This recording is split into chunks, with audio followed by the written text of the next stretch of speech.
Yanashura, guardiã do fogo sagrado, e se ofereceu para estar conosco aqui, agora, durante essa 1 hora que vamos passar juntos.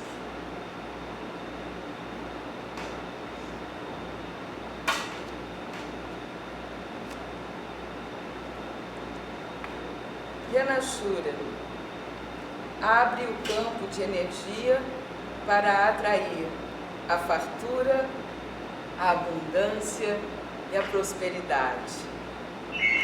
Está relacionada à deusa hindu Lakshmi.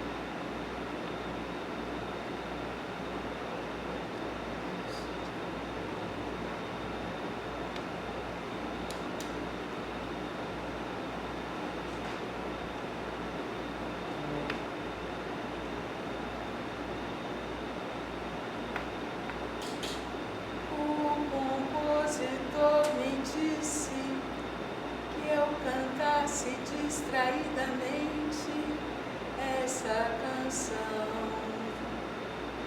que eu cantasse como se o vento soprasse pela boca, vindo do pulmão, e que eu ficasse ao lado para escutar o vento jogando as palavras pelo ar.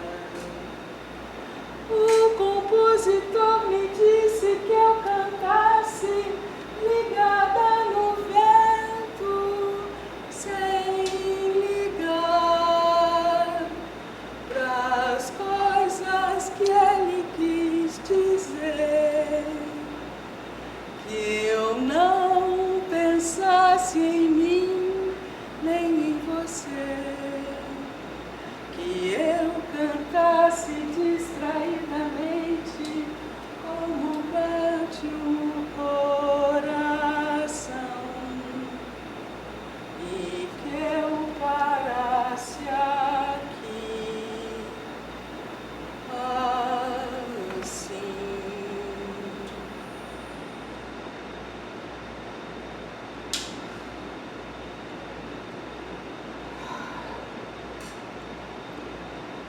Quem quer viver sobre as ondas, quem quer viver sobre o mar, salve a cabocla Jurema, salve a sereia do mar.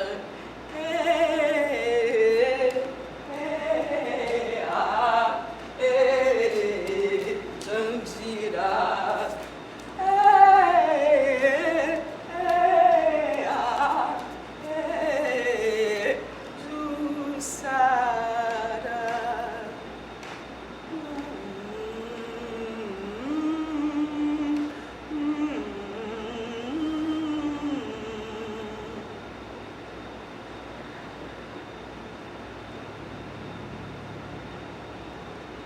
Meu coração é um ideograma desenhado em papel de seda com tinta lavável, onde caiu uma gota d'água.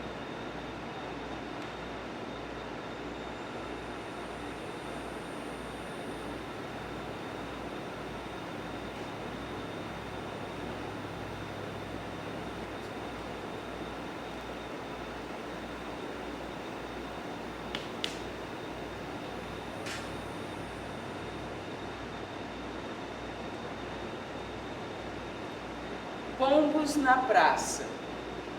Um homem jogava bola como se recortado num fundo de cenário. Imaginei fosse um domingo. Depois vi mais e mais gente chegando, certamente um dia útil. Um guri veio e pediu, fiz um muxoxo vago, não sei se de impaciência, mas logo disse, não tenho nada. E de fato não tinha, a não ser que ficasse nu. O PM rondava. Uma lagartixa passava por entre pedras num canteiro. E por trás de tudo, um córrego vazava seu lamento. Como assim? Pergunta o companheiro no balcão do café. Não sei, respondo, mas é que ultimamente Ultimamente eu dei para ouvir águas.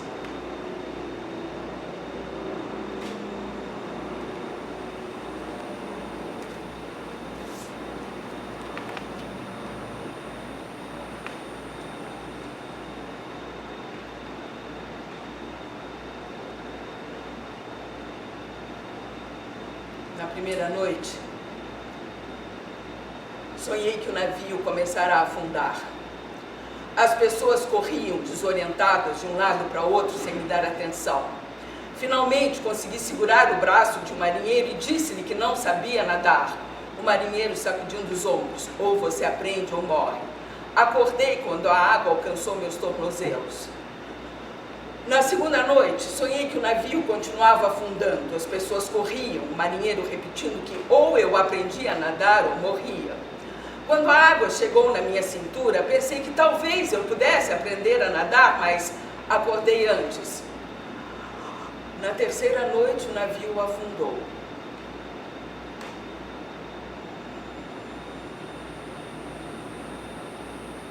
Salve a sereia do mar. Odoiá, odoiá, odoiá. Odoiá, odoiá, odoiá.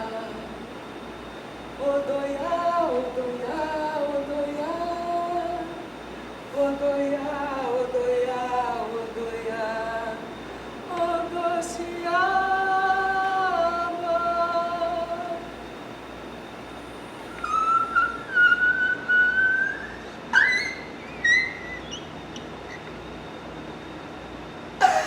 Naquele tempo, minha única ocupação diária era tentar não morrer. Talvez pareça excessivamente dramático dito assim, mas assim era. Nem sinistro, espantosa, apenas cotidiana, fim de xícara de café, janela aberta ou fechada sobre esse espaço vago que chamam de o depois, dentro e fora de mim. A morte estava sempre presente. Naqueles dias uterinos, gordurosos, quando eu não conseguia sequer sair da cama, 30 horas em posição fetal, sem dormir nem viver, numa espécie de ensaio geral da treva definitiva, deflagrada pela hospitalização de Daniel.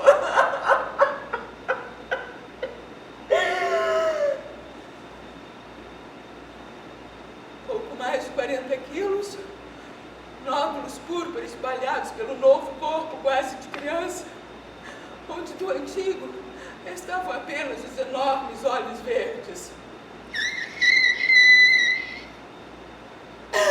E também pelo suicídio de Júlia. Punhos cortados, cabeça enfiada no forno de fogão a gás, vestida de bailarina, com tchutchu de gaze azul e sapatilhas. Depois de haver grafitado com spray rosa-choque do lado de fora da porta da cozinha, alguma coisa amarga, alguma coisa em espanhol, alguma coisa assim. Não se pode viver sem amor.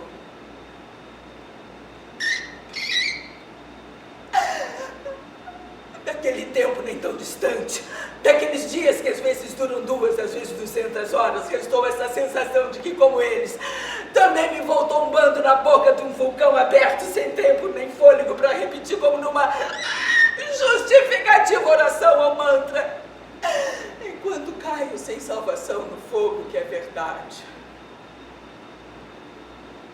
E sim, no que nadie pode mesmo viver sem amor.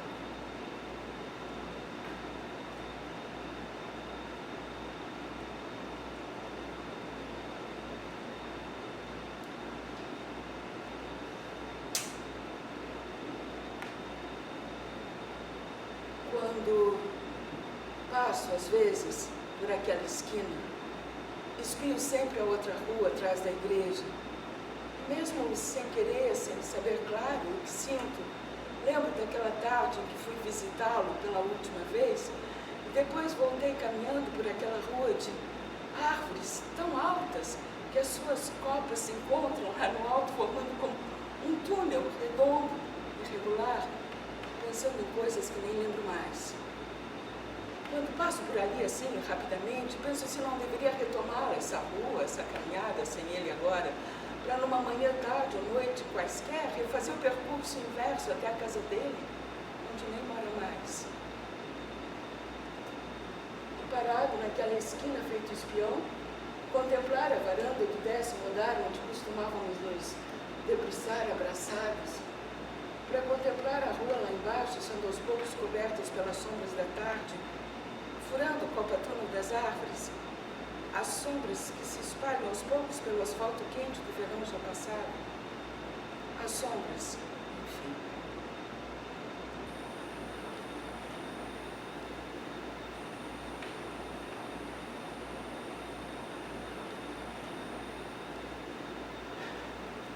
Oiá, tetê, oiá, tetê, odoiá, oiá, tetê, oiá, tetê, odoiá, oiá, tetê, odoiá, oiá, tetê, odoiá, oiá, tetê, odoiá, oiá, tetê, odoiá, oiá, tetê, oiá, tetê, odoiá, oiá, tetê.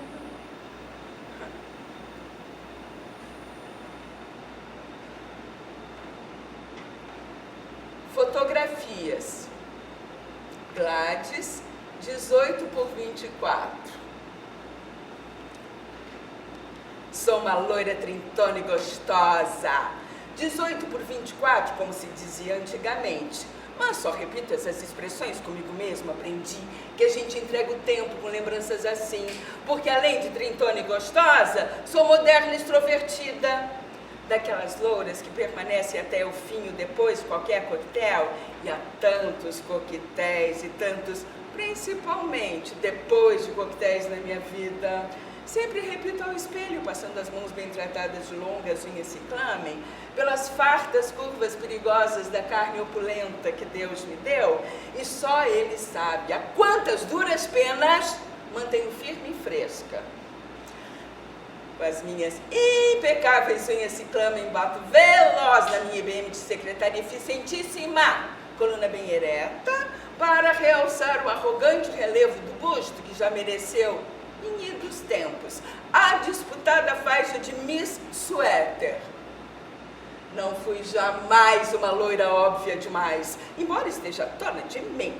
No meu longo conhecimento dos homens, descobri, astuciosa, que ao primeiro roçar de pupilas é preciso prometer absolutamente tudo. Mas, no prosseguimento desses furtivos contatos, sem esmerar-me em caprichos e negativas, de modo que quanto mais me esquivo, mais prometo, e mais abundantemente, se é que me entendem. Cada não saída dos meus cristalinos dentes equivale a 2, 10, 200, sim, mas não agora. Te daria já uma turmalina, mas te darei mais tarde uma urna de diamantes. Sou uma loura facílima. É por isso mesmo extremamente difícil. Minhas obviedades possuem mapas complexos. Os inúmeros X, indicando o lugar exato do tesouro, são quase todos falsos. Mas o bom caçador, aprendi também que é importante fazer o caçador supor-se caçador quando é na verdade caçado. O bom caçador caçado sempre percebe que o verdadeiro X, ao invés de perdido entre incontáveis perigos, pode estar à beira do mais manso dos regatos. Para estes, cedo.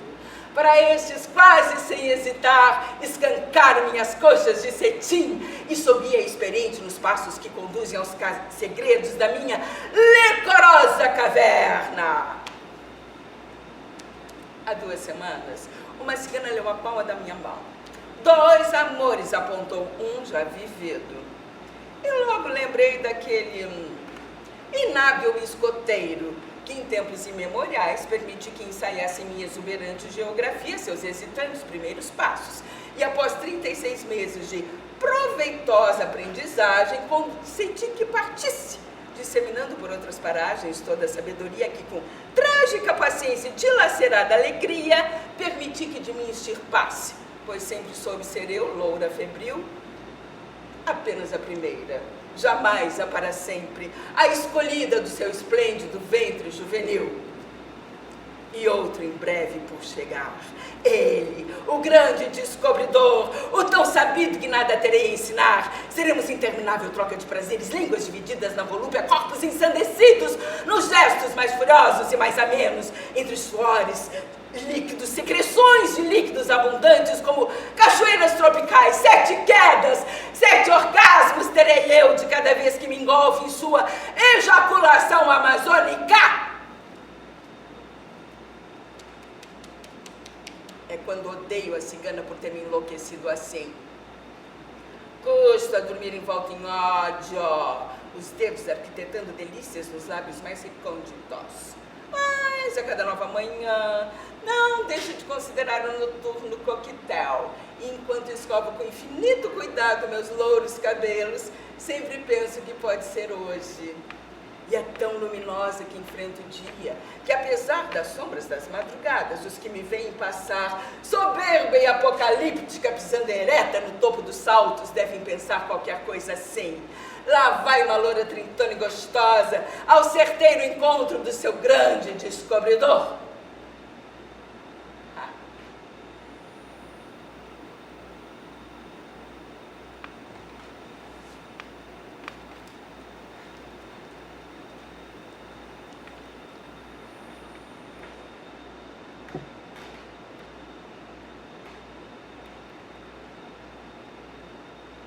Paraná e Zé. Me orienta ao sonho, guia mapa sobre nossas cabeças predestinadas. Pouco trago nas mãos, além de estrelas, mas a fronteira do olho que vê é cada vez mais larga. Me orientam lendas, o toque de uma árvore, mergulho fundo no mistério do verde. Me orientam fatos lentamente coincididos com a magia dos mitos. Me orientam os mitos. Verdades tão simples, tão loucas, que é como voltar a ser criança. Recuperar essências, penetrar em todas as camadas, possuir todos os universos sem medo algum. Me orientam ventos insuspeitados, como Álvaro de Campos, me orientam orientes ao oriente de orientes.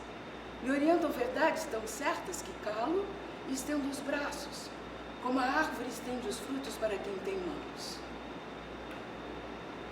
Naveguemos, irmãos, pelas mesmas águas claras. É tempo de colher, quase amanhece. Um beijo do Caio Fernando Abreu. Em 28/2/1975. Paralelo 30, último dia de lua cheia, véspera de tudo.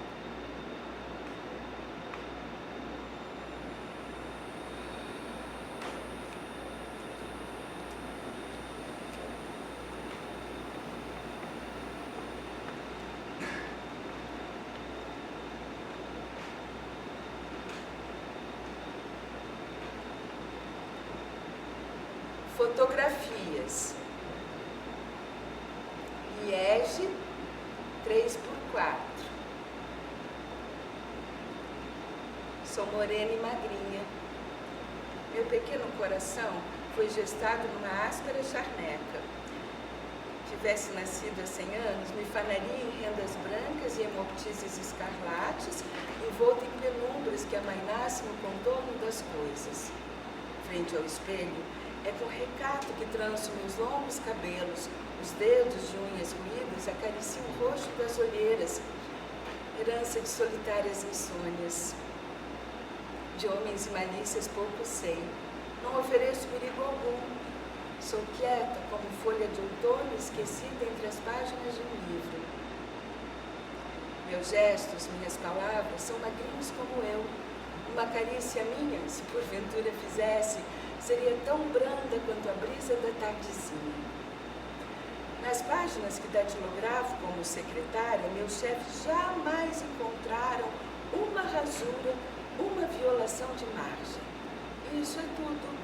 Recebo modestos elogios, vou 2 vezes ao banheiro cada dia, ao chegar e ao sair, e quando não tenho serviço, cruzo os braços sobre o busto escasso e simplesmente permaneço. Existo mais profundamente quando em silêncio. Ou então, abro discreta certo livro de poemas líricos para saborear algum verso, enquanto contemplo as alamedas estendidas para além das janelas.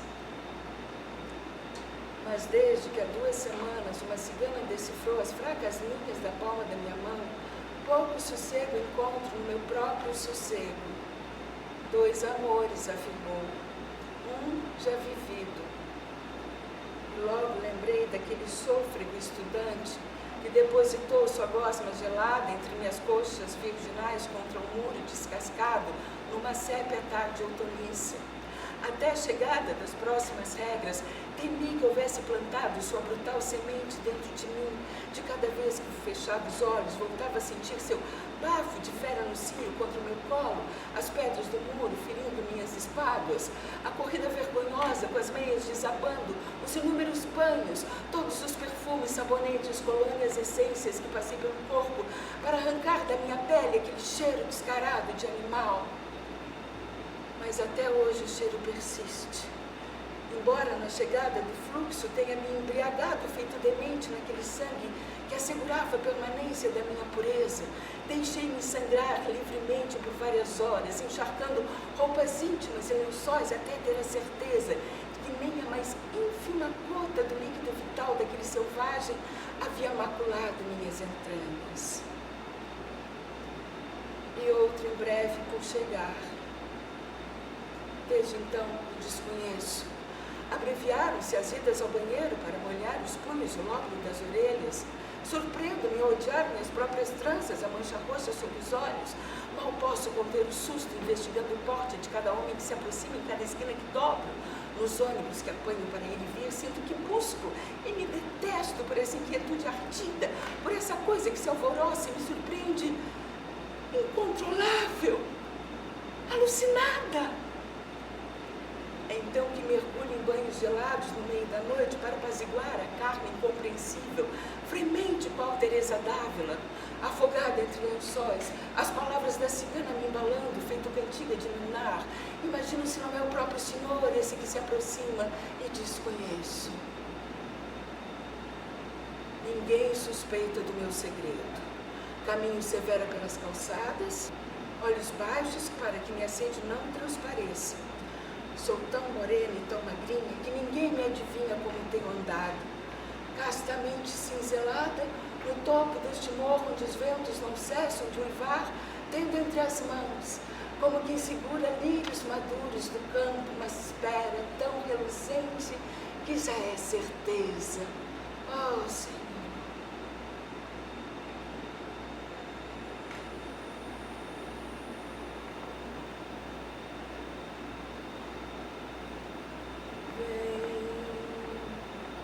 Meu menino vadio, vem sem mentir pra você, vem, mas vem sem fantasia, que da noite pro dia você não vai crescer. Por favor, não evites, meu amor, meus convites, minha dor, meus apelos. Vou te envolver nos cabelos, vem perder-te em meus braços.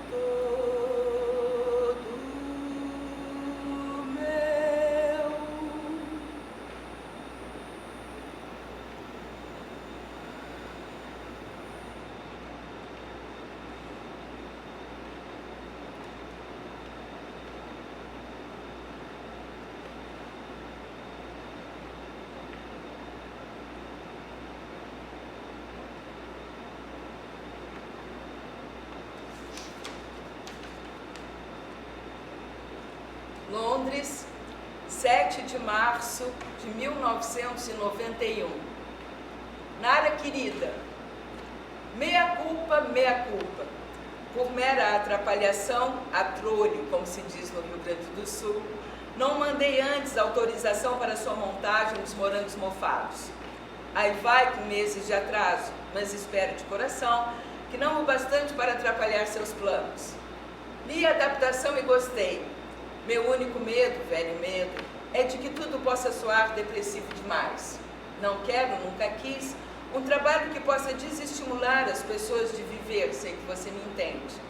Não se trata de brincar de poliana, mas alguma coisa deve empurrar para a frente. Que o remexer nas próprias emoções não seja simplesmente um ato mórbido. Estou meio trancado aqui em Londres, à espera de um dinheiro que todo dia deve chegar do Brasil, da venda para a reedição dos meus livros antigos. Este tempo em Londres, abrindo caminho meio na porrada, entre guerra e bombas, tem sido bastante difícil. Mas vamos lá. É importante tentar abrir espaço não só para mim mesmo, mas para a nova literatura brasileira. Em volta, a decadência é total, o que reforça aquela minha velha convicção de que o Brasil é o melhor país do mundo, se você pensar na energia humana, na energia da natureza, não nos problemas sociais e econômicos. Sinto saudade 24 horas por dia e desejos insólitos que vão desde ouvir Alcione cantando um bom sambão até pegar um tiroteio nas ruas de Copacabana, como já aconteceu. Quando você cruzar com a Sandra, diga que penso nela frequentemente pelas ruas da velha London, que já não é a mesma, tomada por uma falta de alegria impressionante. Que a sua vida seja serena e bela. Grato por tudo que você diz. Espero estar logo de volta para conversarmos pessoalmente. Muito carinho, Caio F. PS. Dê um beijo em Luiz Arthur. Recebi o cartão dele. Vou sim procurar o Roberto e o Márcio em Paris. Quando eu fiz uma montagem dos morangos mofados, que o Caio fala aqui, ele escreveu no programa da peça. No começo, os morangos foram vida. Só depois viraram livro. De livro, começaram a transformar-se em filme. Agora vem Nara Kaiserman, velha companheira, com um projeto para dar continuidade a um trabalho comum esboçado há alguns anos. Eu fico assistindo e gostando muito. Parece que esses morangos existem por dentro de muita gente, apenas coube a mim verbalizá-los. Não quero ser a carpideira de uma geração, nem sei se tenho grandes verdades a dizer sobre o mundo, mas sei separar um só minuto, literatura de vida, e contando pela palavra escrita das coisas que vivi ou que observei os companheiros de viagem viverem, sinto que esses fragmentos de tempos e emoções não se perdem no vento. Espantoso, são comuns a muitos. Gostaria de poder tocar as pessoas no ombro para alertá-las do mofo, o mofo de dentro, dos medos, auto-enganos, o mofo de fora, da paranoia social, do caos econômico, dos preconceitos e intolerâncias, o mofo que ameaça matar esses campos de morangos que um dia, na canção de John Lennon, foram para sempre. De repente, me surpreendo percebendo que as histórias que a gente inventa são vivas também. Crescem, se modificam, ganham outros sentidos, são amadas e ou odiadas como as pessoas. Mais forte que qualquer outro sentimento veio de que, afinal, feitas as contas, não está sendo inútil. No meio da desesperança e do amargor generalizados, uma gotinha miúda de mel maravilhosamente doce. Caio Fernando Abreu.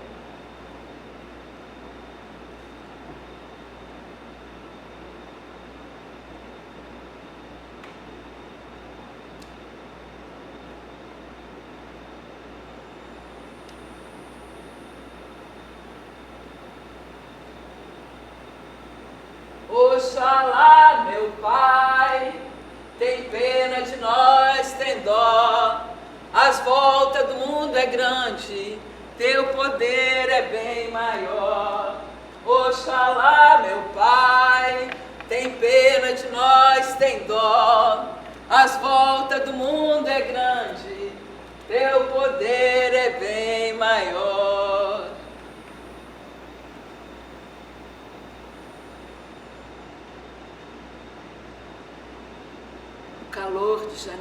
aquece meu corpo. Há tanta luz que preciso contrair um pouco as pálpebras para poder olhar as coisas de frente. Cruzo as mãos sobre os joelhos, isso me parece bom. Tenho quase certeza de que atrás daquela porta alguém prepara qualquer coisa como banho fresco, um café novo. Apesar da rua deserta, não me sinto só aqui, nesta tarde, neste degrau.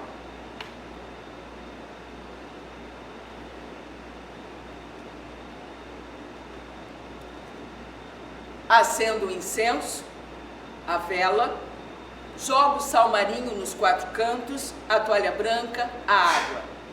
Traço sinais cabalísticos no ar e digo coisas. Sacerdotisa do nada, lançando profecias como quem lança milho às galinhas. A cabeça sempre um pouco baixa, para disfarçar a arrogância de ter sido a grande escolhida. Porca, porca, porca. Cumpro com humildade minha amarga sina de ser assim abnegadamente superior. E me melo toda no visgo das estrelas, me encharco de visões equivocadas. Depois, procuro o ponto de fogo entre as coxas e só então suspiro, aliviada de tanta santidade.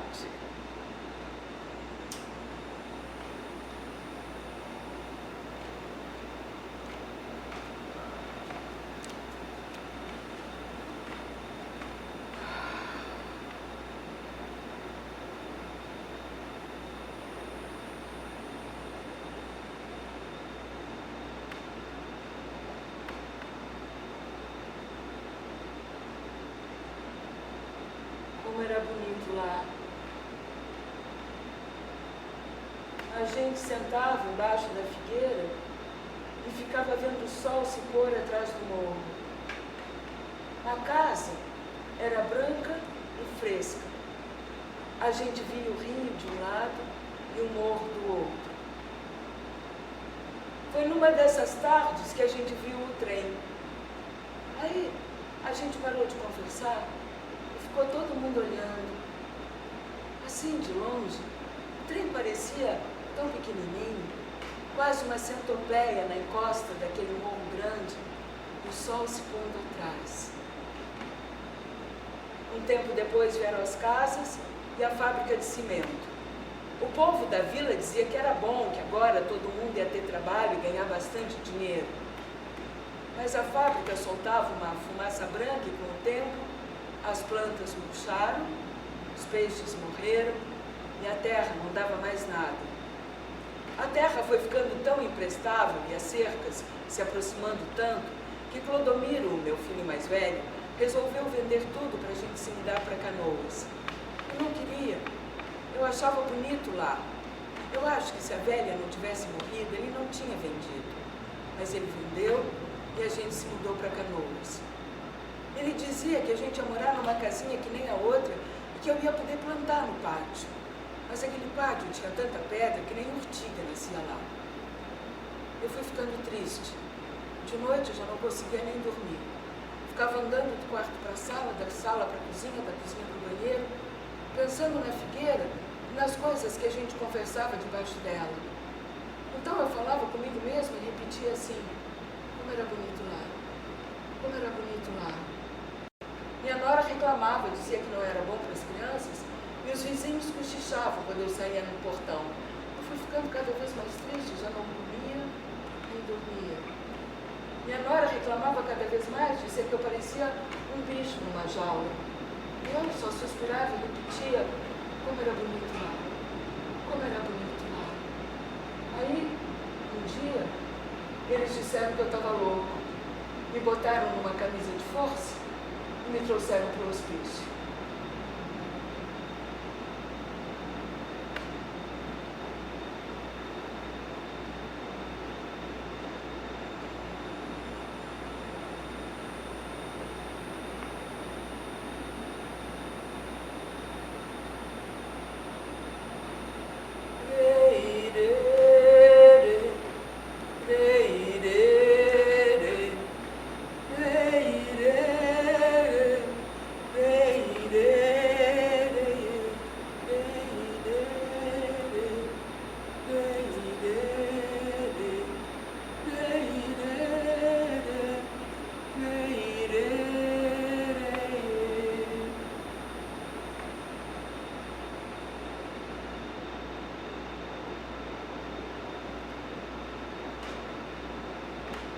última carta para além dos muros. Folha de São Paulo, 18 de 9 de 94. Porto Alegre.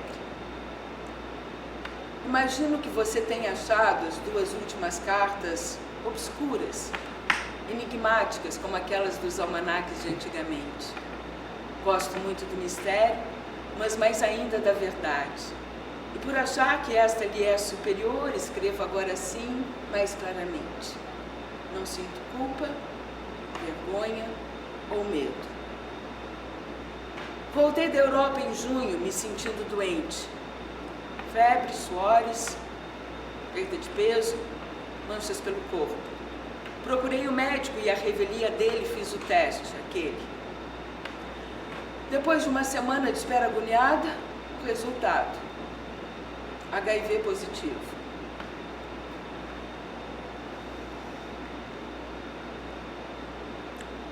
Bem natural. Teste na mão. Fui comunicando a família, os amigos. Na terceira noite, amigos em casa, me sentindo seguro, enlouqueci. Não sei detalhes, não lembro. Acordei de um sono drogado num leito de enfermaria do Hospital Emílio Ribas. Foram 27 dias de drogas e de anjos, muitos anjos. Médicos, enfermeiras, amigos, família e uma corrente tão forte de amor e energia. Que amor e energia brotaram dentro de mim e se tornaram uma coisa só, o de dentro e de fora unidos da mais pura fé. E tudo parecia em ordem, então. Conto tudo isso porque não sei ser senão pessoal, impudico. Sei que você entende, então. Confesso que mudei, mas continuo o mesmo. E revelo humilde que o que importa é a senhora Dona Vida coberta de ouro e prata, e musgo do tempo, e creme chantilly, e confete de algum carnaval, revelando aos poucos sua face horrenda e deslumbrante. É preciso aceitar e beijá-la na boca. De alguma forma absurda, nunca estive tão bem, armado com as armas de Jorge. Chama-se Menino Deus esse lugar, cantado por Caetano. Aqui os muros continuam brancos, mansão de um sobrado colonial espanhol que me faz pensar em Garcia Lorca. O portão pode ser aberto a qualquer hora para entrar e sair, a uma palmeira e rosas cor-de-rosa no jardim. Eu sempre soube que era o porto. Nunca se sabe até que ponto seguro, mas para lembrar Ana C, que me deteve à beira da janela, já que não se pode ancorar um navio no espaço, ancora-se nesse porto, alegre ou não. Eu vou a Quintana, eu vou a Iberê, eu vou ali a Luft. Abro e xingo ao acaso, Xembe, a ascensão. E agradeço, agradeço, agradeço.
Enumerou na esquina, Raul se enforcara no banheiro 5 anos exatos amanhã. Laurinda quebrou as 2 pernas, atropelada por um corcel azul. 2 dias depois da Martinha confessar que estava grávida de 2 meses e não queria casar, a putinha. Telegrama, vem urgente, papai muito mal. E como? Com aquele desconto de 30% no salário e 6 crediários para pagar ainda hoje. Apoiou-se, não havia no que se apoiar, apenas imaginou o apoio de alguma coisa sólida que não estava ali. Havia apenas os corpos na rua, centenas deles indo e vindo pela avenida, e ela roçando contra aquelas carnes sujas, suadas, como se não bastasse. A tia Luísa agora que nem criancinha mijando nas calças, brincando de boneca. Aqueles horrores todos nos jornais, aquele barulho das britadeiras furando concreto, a fumaça negra dos ônibus, e eu, de blusa branca, idiota, introduzindo devagar a chave na porta do apartamento do Arthur, buquê de crisântemos na outra mão. Uma hora tão inesperada, tão inesperados os crisântemos, ele não podia imaginar. O ruído leve da chave abrindo a porta do apartamento. Atravessar a sala na ponta dos pés, abrir lentamente a porta do quarto e, de repente, a bunda nua do Arthur subindo e descendo sobre as coxas escancaradas da empregadinha. Mulatinha vadia. Se pelo menos fosse uma profissional, eu podia entender. Não, eu não podia entender. Vomitou sobre os crisântemos amarelos no elevador. Agora ele vai morrer. Será castigo? Câncer no baço. Nunca mais seu cheiro de cavalo limpo. Nunca mais o peso do seu peito sobre os meus seios quase murchos. Tudo um horror. Se pelo menos tivessem avisado a gente. Mas você não vai me vencer, ouviu bem, sua vida de merda? Eu ganho de você no braço, na raça. E quem se meter na minha frente, eu mato. Sem falar no Marquinhos. O dia inteiro vendo aquelas coisas nas veias, roubando para comprar droga. E sou eu sozinha, que carrego todo esse peso nas costas. Isso ninguém vê, não valoriza. Não, eu não nasci para viver nesse tempo. Sensível demais no colégio, já diziam. Certo talento para dança eu tinha. E a Augusta agora que resolveu que quer ser modelo. Gastando fortunas naquelas fotos. Eu não tenho nada com isso. Nada com isso, mas falei bem assim pra Yolanda na cara dela. É tudo puta! Cadela da Rosemary bebendo cada vez mais. Meio litro de uísque até o meio-dia. Depressão, diz ela. No meu tempo isso tinha outro nome. Pouca vergonha era como se chamava. Esse fio fino de arame atravessado minha testa de ponta a ponta, vibrando sem parar. Sim. É preciso ser atômica, biônica, supersônica, eletrônica. Vocês pensam que eu sou de ferro! Quando ia começar a rir, alto, parada na esquina, viu a bilheteria do cinema. A franja da Jane Fonda. Imaginou a temperatura amena, o escuro macio. Ainda dá tempo. Os crediários podiam esperar pelo menos 2 horas boas, santas, limpas, de uma vida que não é a minha, a sua, a nossa, uma vida em que, enfim, tudo termina bem.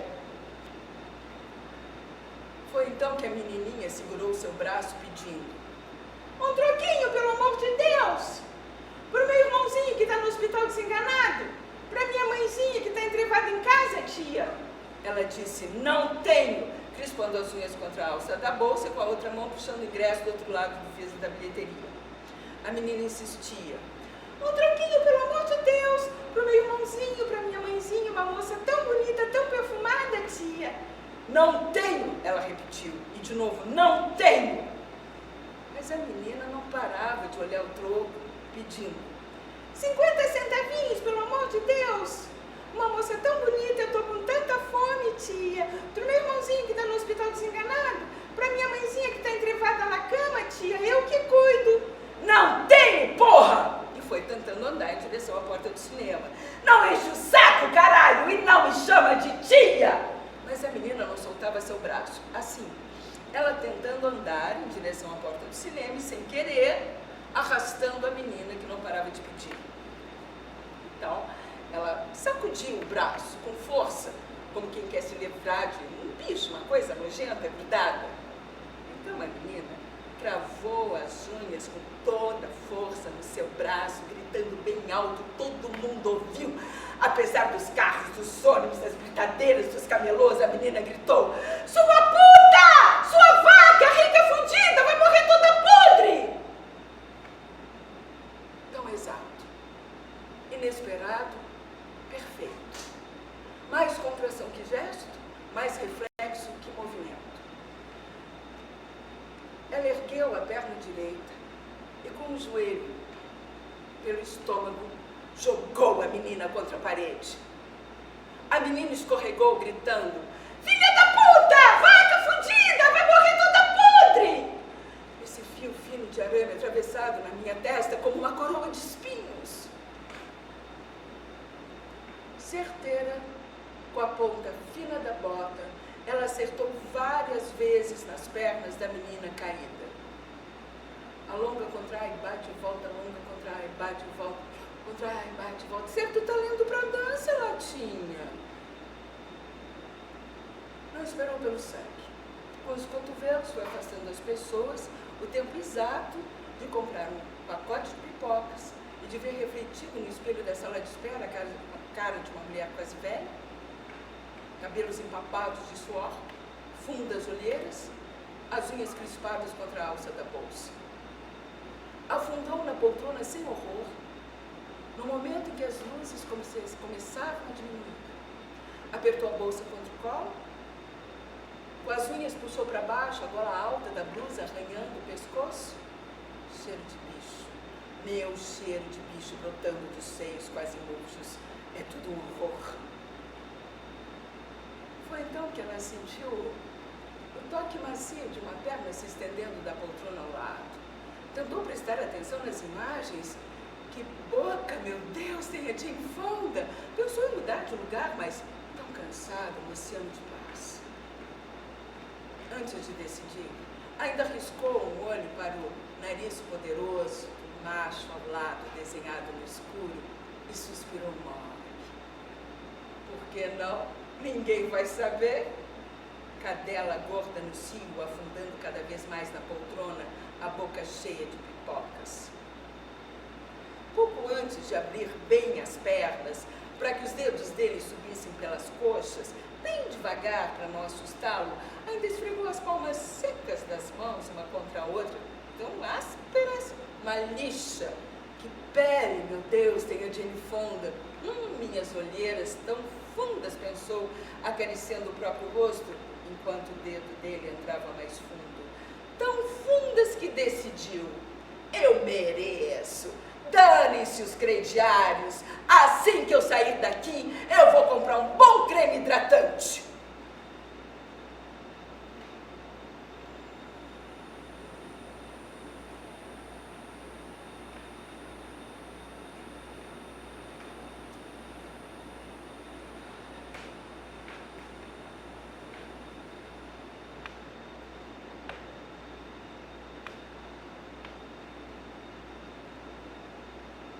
Houvesse cortinas no quarto, elas tremulariam com a brisa entrando pelas janelas abertas de manhã bem cedo. Acordei sem dificuldade. Espiei a rua lá fora, tão quieta, um silêncio. As azaleias vermelhas e brancas todas floridas. Parecia que alguém tinha acabado de pintar o céu de tão azul. Respirei fundo. O ar puro da cidade lavou meus pulmões por dentro. Setembro estava chegando, enfim. Na sala encontrei a mesa posta para o café. Leite, pão frescos, suco de laranja, mamão e um jornal ao lado. Comi bem devagarinho, lendo as notícias do dia. O mundo estava todinho em paz. No Nordeste, Oriente Médio, América Central, do Norte e do Sul. Na página policial, um estudo sobre a espantosa diminuição da criminalidade. Comi, li e fumei tão devagarzinho que não percebi que estava atrasado para o trabalho. Achei mais prudente ligar e avisar que ainda ia demorar um pouco. O telefone do chefe não estava ocupado.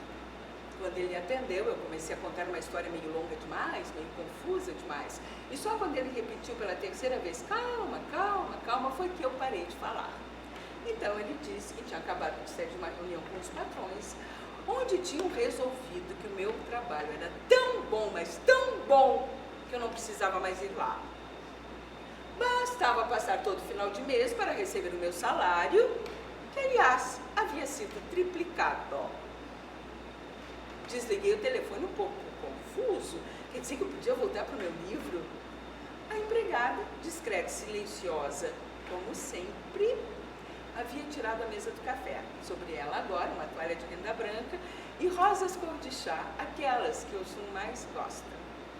No escritório, abri a gaveta e apanhei as pilhas de originais de 3 anos, meio manchados assim de vinho, café, tinta, umas gotinhas escuras que talvez fosse sangue. Reli tudo rapidamente e a chave que há tanto tempo faltava finalmente pintou. Coloquei o papel na máquina e escrevi, inspirado, iluminado a um só tempo por Kafka, Fitzgerald e Clarice. Escrevi cheio de prazer, sem sentir horas. Quando estava pensando em parar, o telefone tocou. Então, uma voz que eu não ouvia há muito tempo, tanto tempo que quase não reconheci, mas como poderia esquecê-la? Uma voz amorosa falou meu nome. Uma voz quente disse que sentia uma falta enorme, uma saudade insuportável, que queria voltar, pediu, para irmos às ilhas gregas, como havíamos combinado aquela noite. Se podia voltar, repetiu, para sermos felizes juntos. Eu disse que sim, claro que sim, 1000 vezes que sim. Então a voz repetiu, repetia, que me queria dessa vez ainda mais, de um jeito melhor e para sempre agora. Os passaportes estavam prontos. Nos encontraríamos no aeroporto.